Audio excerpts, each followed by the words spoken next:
The Chennai shopping mall శ్రావణ సంబరం KG sale nakshi jewellery Mela flat 50% of.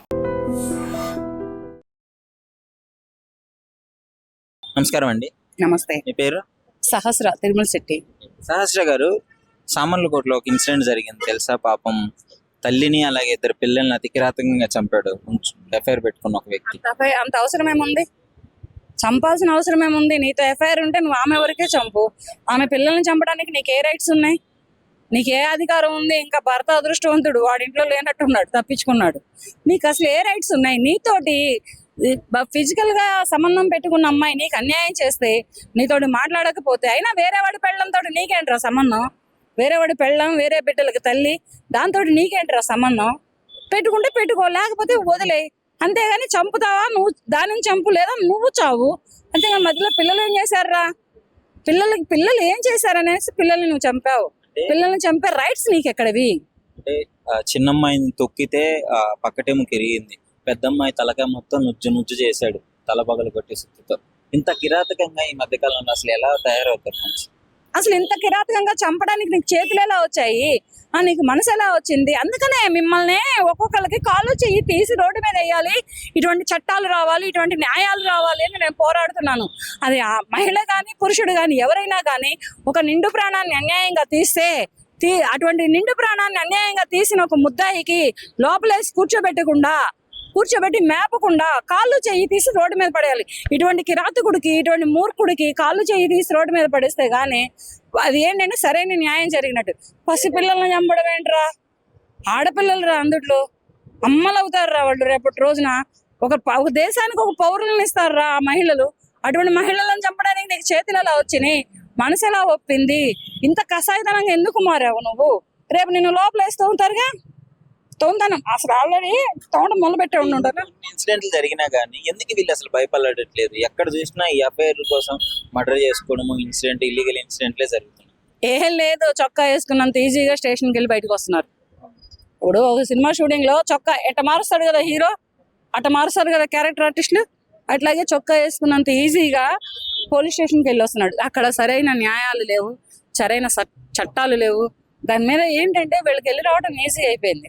లేకపోతే bail మీద రావచ్చు, లేకపోతే ఒక ఏదో ఒకటి డబ్బు ఇచ్చి రావచ్చు అని ఒక ఉద్దేశాలతో వీళ్ళు ఇటువంటి అరాచకాలకి, ఇటువంటి దారుణాలకి తెగబడుతున్నారు.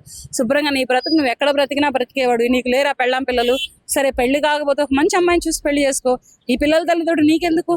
ఈ పిల్లల తల్లి నీతోటి ఎంతకాలం అని ఉంటుంది అనుకుంటున్నావు? అవతల భర్త ఉన్నాడు, పిల్లలు ఉన్నారు, పెట్టుకున్నావు, వదిలేరా నువ్వు. అంటే నీ బ్రతుకు నువ్వు బ్రతుకు, మంచి అమ్మాయిని చూసుకొని పెళ్లి చేసుకో. లేకపోతే నీకు భార్య పిల్లలు ఉంటే వాళ్ళతో శుభ్రంగా అడ్జస్ట్ అవ్వు. ఆమె చేసిన తప్పు వల్ల పిల్లలు కూడా బలి కావడం జరిగింది. మహిళది తప్పు ఉంది దాంట్లో. ఎందుకనంటే ఆవిడ చచ్చిపోవడం కరెక్టే, కానీ ఆవిడ వరకే చంపాల్సింది. కానీ పిల్లల్ని చంపి తప్పు చేశాడు ఇతను. పిల్లల జోలికి వెళ్లకుండా వదిలేయాల్సింది. ఆ తండ్రి ఆ పిల్లల్ని పెట్టుకొని వీళ్ళిద్దరిని తప్పు చేసింది, దీనికి సరైన శిక్ష పడింది, దాన్ని ఇష్టపడ్డవాడే శిక్ష వేశాడని వదిలేసేసేవాడు. కానీ ఇదేంటంటే పిల్లల్ని చంపడం చాలా అన్యాయం, చాలా తప్పు, అది చాలా దారుణం. చట్టాలు రావాలి, కాళ్ళు చేతులు తీసి రోడ్డు మీద వేసే చట్టాలు, న్యాయాలు రావాలని మన ఇండియన్ కంట్రీ తరపు నుంచి ఒక మహిళగా నిండు ప్రాణాన్ని తీసినటువంటి ఎటువంటి దోషులకైనా కానీ కాళ్ళు చేయి తీసి రోడ్డు మీద పడేసేటటువంటి చట్టాలు రావాలని ఇండియన్ కంట్రీ మహిళగా కోరుకుంటున్నాను నేను. ఒక లారీ డ్రైవర్ ఇల్లీగల్ రిలేషన్ వల్ల తల్లి, ఇద్దరు పిల్లలు కూడా బలైనారు. సో దీని ఇన్సిడెంట్ మీరేమంటున్నారు? దీనివల్ల ఏంటంటే ఇప్పుడు ఆమె భర్త కాడ లేనిది ఉంచుకున్న కాడ చూసినట్టుంది. వాడు ఏం చేసిండు? నాగుపాము లెక్క పసిగట్టి చంపేసిండు. అసలు భర్త కాడ లేనిది ఉంచుకున్న దగ్గర ఏముంటదండి? ఎందుకు ఈ మధ్య కాలంలో ఈ విధంగా చేసుకోవడం? దాని వల్ల పిల్లలు సఫర్ అవుతున్నారు, పిల్లలు ఇబ్బంది వాడు ఇప్పుడు మనం ఉంచుకున్నాడు కాబట్టి ఆమెను చంపేది ఉండే, లేకపోతే మార్చుకునేది ఉండే. లేకపోతే వాళ్ళ భర్తకి చెప్పి నాతో ఇన్ని రోజులు ఉంటే నీ పెళ్ళాం ఉంటుంది రాబాయ్, నీ పిల్లాన్ని వదిలేసే, నీకేం కావాలో చెప్పు, నీ పిల్లలని నువ్వు తీసేసుకొని నేను దాన్ని పెళ్లి చేసుకుంటా అంటే అయిపోయేది. ఇప్పుడు ఆమె అవసరమైతే ఆమెను చంపుకో. ఎందుకంటే భర్తను కాదనుకో నీ దగ్గరకు వచ్చి ఇప్పుడు నిన్ను మోసం చేసింది కాబట్టి ఆమె ఇంకా చేస్తుంది. అట్లా నువ్వు చంపడం ఓకే, కరెక్ట్. కానీ పిల్లలు ఏం చేసిండ్రు? పిల్లలు అన్యాయంగా పసిపిల్లలను చంపడానికి కారణం ఏంది? పిల్లలు ఏం చేయలేదు కదా. మీరు ఇద్దరు కలుసుకున్నప్పుడు పిల్లలు ఉన్నారా? పిల్లలు మాట్లాడేసి మీ ఇద్దరిని కలిపారా? కాదు కదా. అట్లాంటప్పుడు చంపడానికి రీజన్ లేదు పిల్లలను. ఆమెను చంపినా అది ఒక రకం, పిల్లల్ని చంపాల్సిన అవసరం అయితే లేదు. రీసెంట్ టైమ్స్ లో ఇట్లా చాలా ఇన్సిడెంట్లు జరుగుతున్నాయి, దాని గురించి మీరు ఏమనుకుంటున్నారు?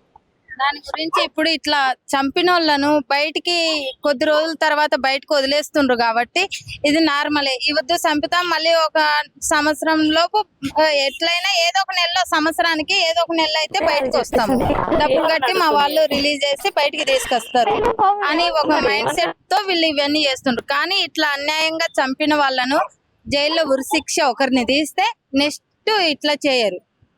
సో మొత్తానికి ఇలాంటి వాళ్ళకి కఠిన శిక్షలు పెడితేనే ఇట్లాంటి బాగుంటుంది. వాళ్ళను నడి పబ్లిక్ లో ఇంతకు ముందు ఒక అమ్మాయి హత్య కేసులో, ప్రియాంక హత్య కేసులో నలుగురిని ఎన్కౌంటర్ చేసినారు. అలా ఎన్కౌంటర్ చేయడం కానీ ఉరిశిక్ష కానీ తీస్తే నెక్స్ట్ ఇట్లాంటివి అనేది జరగవు. కానీ ఇప్పుడు పుంజుకున్నోని కోసము పిల్లలను కన్న తల్లి పిల్లలను చంపేసింది. ఆమెను ఏం చేసిండ్రు? ఏం చేయలేదు. ఇంతవరకు ఆ వీడియో ఏం చేసినారు ఆమెను అనేది బయటికి రాలేదు. ఇన్స్టాగ్రామ్ లవ్ చేసి కన్న తల్లిని చంపింది. ఆ అమ్మాయిని ఏం చేసినారో ఇంతవరకు వీడియో రాలేదు. కాబట్టి వీళ్ళు చేసుకుంటా అలా వెళ్ళిపోతుండ్రు. కాబట్టి ఒకరిని ఫస్ట్ తప్పు చేసిన వాళ్ళను ఏదైనా సూసైడ్ కానీ, లేకపోతే కాల్చడం కానీ, లేకపోతే ఉరిశిక్ష కానీ తీస్తే నెక్స్ట్ ఇలాంటివి జరగవు. సామర్లకోటలో తల్లిని అదేవిధంగా ఇద్దరు పిల్లల్ని అతి కిరాతకంగా చంపింది ఒక దుర్మార్గుడు, లారీ డ్రైవర్ అతను. సో ఇన్సిడెంట్ మీకు తెలుసా? తెలుసు. నేను న్యూస్ ఆర్డర్ చూసినాను, ఫేస్బుక్ లో కానీ యూట్యూబ్ కానీ ఎక్కడైనా చూసాను. ఇది ఎందుకంటే ఇదంతా చాలా దారుణం అబ్బా. చాలా చూసిన వాళ్ళ తల్లిని చంపుకోవడం, మళ్ళీ దాన్ని చాలా కేసు చాలా చూసిన అన్ని చేసిన. కానీ మళ్ళీ కొత్తది ఏంటంటే ఇప్పుడు ఒకడు పెళ్ళైన అమ్మాయిని ఉంచుకోవడం చేయడం వల్ల ఆమె చేసిన మిస్టేక్, కౌంట్ చేసిన తప్పే. ఇక ఆ తప్పు తెలుసు కాబట్టి మళ్ళీ సర్దిద్దుకోవడం కోసం మళ్ళీ వదిలే చేసుకోండి. వీడికి ఎందుకు ఒకసారి తెలిసిపోయిన ఈ అమ్మాయి కాకపోతే ఇంకో అమ్మాయి వస్తుంది కదా, ఎందుకు అమ్మాయికి పిల్లల్ని చంపుకోవాలి అని చేయడం ఏంటి? తల్లి చేసిన తప్పుకి పిల్లలు కూడా ఇద్దరు చనిపోవడం జరిగింది. అవును, ఎందుకు అలా చేయడం ఎందుకు? చాలా దారుణం అబ్బాయి. చాలా ఎందుకంటే సిచ్యువేషన్ ఎక్కువగా అమ్మాయిలుగా చెప్తున్నా, అమ్మాయిలుగా అబ్బాయినా కానీ నువ్వు జాగ్రత్తగా ఉండాలి, ఈ విషయంలో మాత్రం జాగ్రత్తగా ఉండాలి. ఎందుకంటే ఇప్పుడు నమ్మటానికి వీజ్ లేదు. ఎక్కడైనా సరే ఆంధ్ర కానీ తెలంగాణ ఎక్కడైనా నమ్మటానికి లేదు. మగవాళ్ళైనా ఆడవాళ్ళైనా నమ్మటానికి లేదు. ఇప్పుడు పెళ్లి చేసుకోవడానికి కూడా ఎక్కువ దానం లేదు. ఇప్పుడు పెళ్లి చేసుకున్నా కూడా భయం వేస్తుంది, పెళ్లి చేసుకోకపోయినా భయం వేస్తుంది. అట్లా సిచ్యువేషన్ లో ఉంది ఇప్పుడు. భయంతో ఎందుకు ఎలా దారుణం చెప్పుకోవాలి సార్? పిల్లలు ఎందుకు చంపుకోవడం ఎందుకు? అదేం పాపం చేశారని. ఎందుకంటే వాడికి విధమైన బుద్ధి చెప్పాలి, వాడికి శిక్ష పడాలి. శిక్షలు పెడితే బాగుంటుంది. వాడికి ఏదన్నా శిక్ష పడాలి. శిక్ష పడితేనే ఇంకా వేరే వాడు అది అమ్మాయి చోటుకి కానీ ఆంటీ దగ్గరికి ఇవ్వడానికి ఉండదు. కాబట్టి వాడికి భయం రావాలి. భయం ఉంటేనే కదా అది వేరే అమ్మాయి దగ్గరికి వెళ్ళకుండా ఉంటాడు కదా. ఎప్పుడు పెళ్లి చేసుకోవడానికే భయం పడుతున్నారు. ఇంకా ఇంకేం చెప్పుకోవాలి? చెప్పండి మీరు. నమస్కారం అండి. సామర్లకోట ఇన్సిడెంట్ తల్లి బిడ్డలు బలవడం జరిగింది కదా, దాని గురించి ఏమనుకుంటున్నారు? ఈ తల్లి ఆమె యొక్క ఇద్దరు బిడ్డలు కూడా మరణించారు. దీనికి కారణం ఏంటంటే ఆమెకి ఇద్దరు అని ఒక పెద్ద సినిమా వచ్చింది కదా, ఇక్కడ కూడా అదే సంఘటన జరిగింది. ఒక గృహిణి తన భర్త ఉండి తనతో జీవితం గడుపుతూ చక్కగా చిన్న పిల్లలుండి చక్కగా జీవితం గడుపుకోవాల్సిన పరిస్థితులలో మొగుడు లేనటువంటి టైంలో మరొకరితో ప్రేమ వ్యవహారం స్టార్ట్ చేసింది. ఆ లవర్ కూడా తన భర్త లేనప్పుడు తన ఇంటికి రావటం, తనతో గడపడం ఈ విధంగా చేసింది. ఈ విధంగా నైతిక విలువలు లేకుండా ఇటువంటి జీవితం గడిపినటువంటి వాళ్ళకి ఎట్ ద ఎండ్ మరణమే శరణ్యం అనేటువంటిది కూడా ఈ సంఘటన సూచిస్తుంది.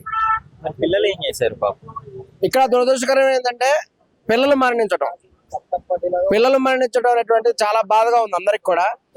ఎందుకంటే ఈ విధంగా భర్త లేనప్పుడు పరాయి మగవాళ్ళతో, లవర్స్ తో ఈ యొక్క లైంగిక సంతోషం అనుభవించేటువంటి వాళ్ళు, ఒకవేళ అతను వెళ్ళిపోతే మరొకరు.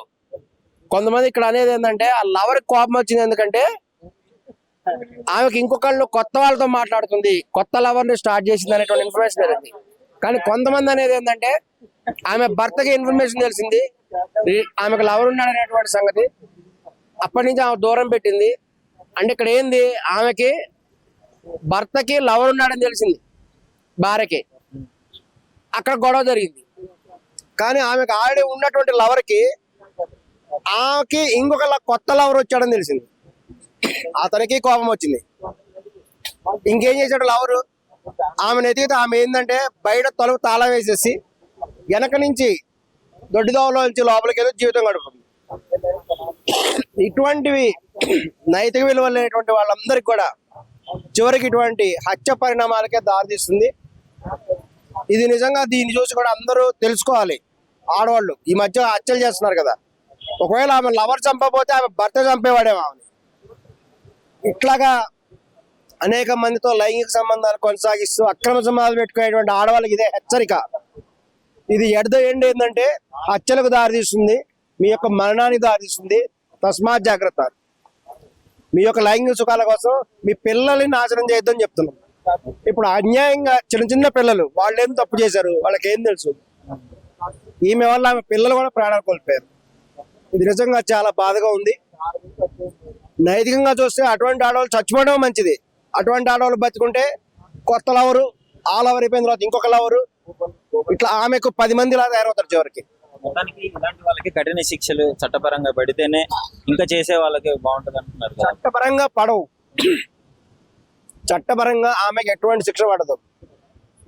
ఇప్పుడు సుప్రీంకోర్టు తీర్పు ఉంది కదా, ఎవరికి ఇష్టం వచ్చిన వాళ్ళు జీవించవచ్చు, సహజీవనం అనేది తప్పు కాదు. ఈ మధ్య సుప్రీంకోర్టు కూడా ఒక తీర్పు వచ్చింది. జీవనం తప్పు కాదు, కానీ ఒక భర్త ఉంచుకొని ఇల్లీగల్ రిలేషన్షిప్ తప్పే కదా. అది కూడా వచ్చింది తీర్పు. ఒక భర్త ఉండి ఇటువంటి ఆడామే తనకి ఇష్టపడినటువంటి మగవాడితో కూడా లైంగిక ఎంజాయ్ చేయొచ్చు అని కూడా సుప్రీంకోర్టు తీర్పు ఇచ్చింది ఈ మధ్యన. ఇది ఇంతకంటే దిక్కుమాలినటువంటి విధానంగా కూడా ఈ యొక్క లోకం నడుస్తున్నది. ఒక్కటి గమనించాలి, ఇక్కడ చట్టం చెప్పిందా వేరే వాళ్ళు చెప్పారని కాదు, ఆమెకు కనీసపు నైతిక విలువలు ఉండాలి. భర్త ఉండి పిల్లలు ఉన్నప్పుడు తన వాళ్ళతో జీవితం గడపాలి. కానీ ఇట్లా తన యొక్క కోరికల కోసము డబ్బు వ్యామోహంతోటో ఇతర వ్యామోహాలతోటో వేరే లవర్ని పెట్టుకొని, ఆ లవర్ అయిపోతే ఇంకొక లవర్ని పెట్టుకొని ఇంతమంది లవర్స్ కనుకుంటే మీ యొక్క జీవితము సంపూర్ణమవదు, అసంపూర్ణంగానే మీరు చచ్చిపోవాల్సి వచ్చింది అనేటువంటిది ఈ యొక్క చెడు నడతగల ఉండేటువంటి మహిళలకు ఇదొక హెచ్చరిక. తస్మాత్ జాగ్రత్త. నిజంగా ప్రస్తుతం ఉన్నటువంటి సమాజం దేనికి ప్రయారిటీ ఇస్తుంది? ఆర్థిక సంబంధాల చుట్టూ మాత్రమే తిరుగుతోంది. మళ్ళీ ఎన్నికలంగానే చాలా విరక్తి కలుగుతాను. మంచి అనిపిస్తుంది కదా, లేడీస్ కూడా ఛాలెంజింగ్ జాబ్స్ చేసినప్పుడు చాలా బాగుంటది. ట్రాఫిక్ అసిస్టెంట్స్ గా నియమించిన ట్రాన్స్జెండర్స్ అందరితో సాల్యూట్ చేయించుకుంటున్నారు. ఫుడ్ డెలివరీ ఇవ్వటానికి వెళ్ళినటువంటి డెలివరీ బాయ్ అనిల్ పై కళ్ళ ముందు పిల్లల్ని కొట్టి